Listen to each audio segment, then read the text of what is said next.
জামশেদপুর ও কাটিহারের কুখ্যাত দুষ্কৃতীরা জড়ো হয়েছিল আসানসোলে।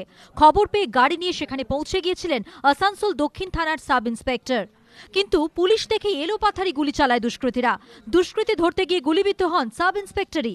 রবিবার রাতে চাঞ্চল্যকর এই ঘটনা ঘটে আসানসোল স্টেশন রোড এলাকায়। পুলিশ জানিয়েছে, গোপন সূত্র মারফত খবর আসে যে জামশেদপুরের কুখ্যাত দুষ্কৃতী সোনু সিং এবং কাটিহারের ডন মুন্না আসানসোলে আসছে। সেই মতো বিভিন্ন জায়গায় তল্লাশি অভিযান শুরু হয়।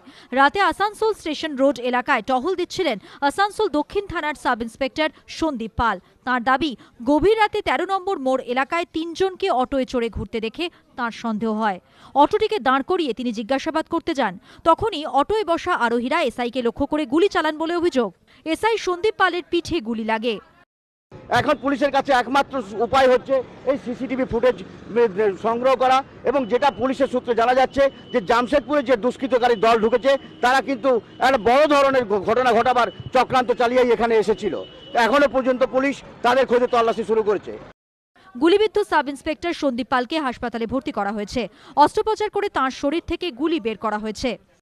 ব্যাকের ওপরের দিকে লেগেছে, ডান দিকে। আপাতত স্টেবল আছে, এইটুকু বলতে পারি। পুলিশ সূত্রে দাবি, তদন্তে জানা গিয়েছে রাত 3:30 নাগাদ আসানসোল স্টেশনে নামে ওই দুষ্কৃতীরা। সেখানে এক টিকিট পরীক্ষকের সঙ্গে কথাও বলে তারা। কিন্তু কি উদ্দেশ্যে আসানসোলে জড়ো হয়েছিল এই কুখ্যাত দুষ্কৃতীরা? কেন গভীর রাতে অটো নিয়ে বেরিয়েছিল তারা? তাই এখন জানার চেষ্টা করছে পুলিশ। খোঁজ চলছে দুষ্কৃতীদেরও। কৌশিক গাঁতাইত ও মনোজ বন্দ্যোপাধ্যায়ের রিপোর্ট, এবিপি আনন্দ, পশ্চিম বর্ধমান।